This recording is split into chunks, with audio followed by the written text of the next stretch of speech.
I decided to shop for a new Xbox 360 controller, and I couldn't make a final decision. So why did I want a new controller? Well, the wireless controller that I have now constantly needs recharging, and I'm always plugging it in. That's not a big deal, but the charging cord is short, and it's not a breakaway cable, so I end up sitting closer to my Xbox and TV than I really want to. I also wanted some color or some type of lighting effect on the controller. So, my criteria for a new controller are: it has to be wired with at least a 7-foot breakaway cable, it must have some sort of lighting effect, and cost less than $50. After doing some research, I landed on these two: the Razer Onza Tournament Edition and the MadCatz Pro GamePad. This is the Razer Onza Tournament Edition, and this is the MadCatz Pro GamePad with the Ghost Recon Future Soldier theme. I'm only keeping one of these controllers after I've tested and reviewed them both, so watch until the end and see which one I keep. I'll start with Razer's description and a brief overview of the Razer Onza Tournament Edition. The Razer Onza TE gaming controller for the Xbox 360 is designed to give professional gamers the competitive edge by bringing maximum customizability to the Xbox 360 controller. It features adjustable resistance on both analog sticks, an improved D-pad, and 2 fully programmable shoulder buttons. The Razer Onza TE allows the professional gamer to tweak the controller to their individual preferences. These are the features of the Onza TE. The resistance on both analog sticks of the Razer Onza TE are freely adjustable, enabling you to fine-tune the force needed to tilt the analog stick, giving you the right resistance to achieve the optimal precision in any genre. Whether you want a high or low resistance, the adjustability of each analog stick gives you the edge in every game you play.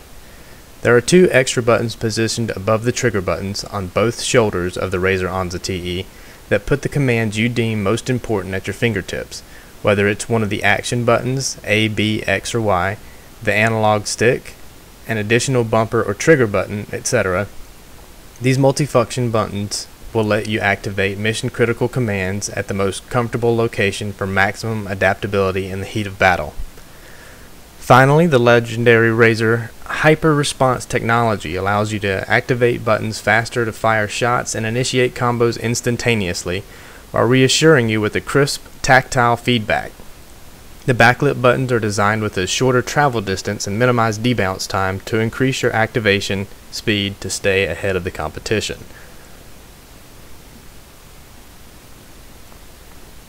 The Onza Tournament Edition has a slick, rubberized coating that feels great in my hands. It's slightly bigger than the standard wireless Xbox 360 controller, but that's better than many of the smaller aftermarket controllers that are on the market. The button layout is familiar, and it's what I'm used to, except for the back and start buttons getting moved to the bottom of the controller. The Onza's D-pad is different from what I'm used to, but I like it better than Microsoft's. The Onza's D-pad consists of 4 separate directional buttons that require more effort to press than a conventional D-pad demands. I also like the tension knobs. They're really useful when playing first-person shooters, as with a tighter analog stick I feel that my aim was more accurate. The 4 Xbox 360 face buttons have an awesome mouse click feel.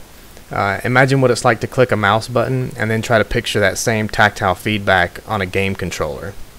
Now, I'm not completely sold on Razer's claims for its hyper response controls, but there's no denying that they do feel good. Not nearly as much pressure is needed to hit one of the buttons, which could possibly improve reaction time. The buttons also light up, which is a welcome bonus, and it's one of my requirements for a new controller. Turning the controller around exposes the 2 triggers, and the other feature Razer hypes very heavily on the Onza. In addition to the standard bumpers on either side, the Onza has an extra shoulder button that can be bound to any other input, other than a directional analog. Although I've only tried this feature a few times, this is a nice feature, and it's one that has incredible potential. Maybe because I'm an adult and I tend to fat finger them though, I press them both at the same time, and when I only want to press one, or due to the long triggers, I'm having to readjust my grip to make sure I'm hitting the shoulder button that I want to hit. Because of Microsoft's ultra-strict limitations on third-party technology licensing, no one, including Razer, is allowed to make a wireless controller. Instead, Razer includes a high-quality, braided 15-foot breakaway wire that allows for more than enough slack. Another of my requirements fulfilled. This controller retails for $49.99 brand new with a warranty, so that's under $50. All of my requirements have been met with this controller. Now we'll look at the MadCatz Pro GamePad with the Ghost Recon Future Soldier theme. First, I'll go over MadCatz' description and their overview of the controller. Equipped with a pair of unique, easily accessible combat buttons for on-the-fly custom remapping, perfectly executed headshots are easier than ever. Powerful precision aim slows the on-screen aiming reticule and assists in rendering your adversaries helpless as you flaunt your tactical skills with optimum control and pinpoint accuracy. With the durable 9.8-foot braided cable to ensure lag-free gameplay, vibration feedback technology to feel all the action, plus ergonomic non-slip grips for comfort during extended tours of duty, the Pro GamePad is the weapon of choice for fans of first and third-person action shooters. With combat mapping buttons, MadCatz has worked to create the perfect controller to use with first-person shooters and other shooters. Removing your thumbs from the analog sticks to perform in-game squad commands via the action buttons or D-pad can be a death sentence for your in-game character. By assigning the most important and most frequently used squad commands directly to the switches, which control the remap feature, you can keep both thumbs on the analog sticks throughout the entire game. When activated, precision aim slows the on-screen movement. Character or aiming reticle controlled by the left or right analog stick. Whether looking down the scope of your rifle or stealthily creeping up behind a foe, precision aim greatly increases the sniper effect of your aiming and enhances character control to give you a distinct advantage over standard controllers. The new quick fire triggers now feature a shorter throw and better spacing to provide optimal response in all situations. They are close enough to the bumper buttons so that you can toggle between the triggers and bumpers with minimal trigger or finger movement. Backlit analog sticks provide a distinctive look without affecting night vision. The always-on LEDs beneath each module make this unique controller stand apart from all others. And when you need to game in stealth mode, just slide a switch to turn the effect off entirely. Unique firearm-inspired grips combine enhanced comfort with supreme control. Coupled with the main body's soft touch rubber finish, the controller's overall feel is ideal when comfort matters most. So the first thing I noticed when I unboxed the controller and I got it in my hand was how comfortable it was. It's nicely weighted and it feels good. The rubberized grip and coating is very nice. Aside from the buttons and joysticks, the entire controller is covered in various forms of rubber. There's a very smooth rubber coating over the face and the back of the controller, and a more sturdy, sleeker rubber on the side grips. They look and feel like pistol grips, which is the point, I'm sure. The controller is designed to be comfortable during long gameplay sessions while reducing the likelihood of slippery grip. The Ghost Recon Future Soldier design is pretty slick too. As you can see here, it has a nice looking design, and the Ghost Recon brand is prominently displayed on the controller.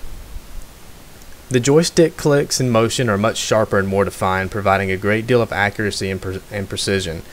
The A, B, X, and Y buttons are all flat on top, and the triggers have a much shorter throw, allowing for faster firing and reacting. The rear combat buttons can be mapped to the face buttons. The left combat button can take over the role of your D-pad down, left, or right. The right combat button can take over the role of your X, A, or B buttons. Whichever you use most, you can map to the rear buttons, keeping your fingers on the joysticks more often.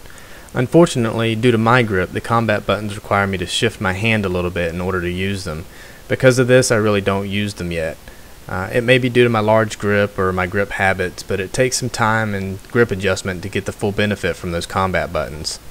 The controller also features precision aim, which is a mode when activated slows the on-screen movement controlled by the left or right analog stick. I really like this feature. It keeps my aim from being jerky and off-center to being really smooth and on target very quickly.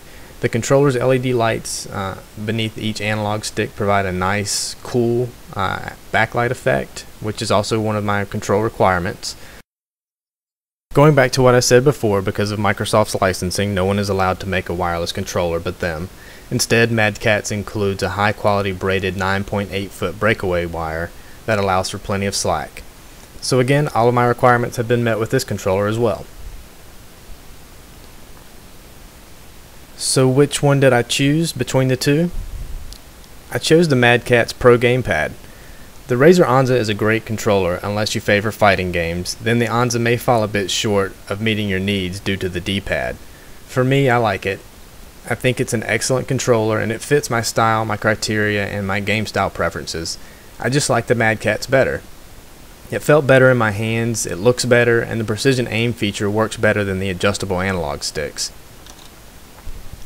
After reading many reviews of the Razer Onza, I've seen that adjusting the analog sticks can eventually cause failure, creating dead zones. There are even videos here on YouTube on how to fix some of the Onza issues. That leads me to believe that this controller will eventually fail, and kind of puts me off. The long triggers eventually squeak, and although the face buttons are very responsive, I miss the tactile feedback of the original 360 controller. Don't get me wrong, there's a nice click that assures you that you're pressing the button, but I actually missed how much the buttons are raised on the original and the MadCatz controllers, and the amount of force needed to push them. MadCatz really crafted a great controller that performs well, so if you're dedicated to playing Ghost Recon and other first or third person shooters, then this control should serve your needs well. It looks nice, it feels great, brand new it costs less than the Onza and lasts just as long or longer. At $39.99 on Amazon, the Ghost Recon Future Soldier Pro Gamepad from MadCatz comes in at a comparable price to normal wireless Xbox 360 controllers. While the featured combat buttons are oddly placed for my personal grip habits, I'm slowly getting used to them, as their functionality can be very beneficial in high-intensity titles. The short throw triggers, strong non-slip rubberized grip, and low-lag wired connection make this a great controller overall. Taking all the numbers into account, you shouldn't have to pay full price for either of these controllers. Instead, hit eBay like I did. You'll find both of these controllers for around 30 bucks. Either way, you'll have a very nice wired controller to back up your existing OEM wireless controller by Microsoft.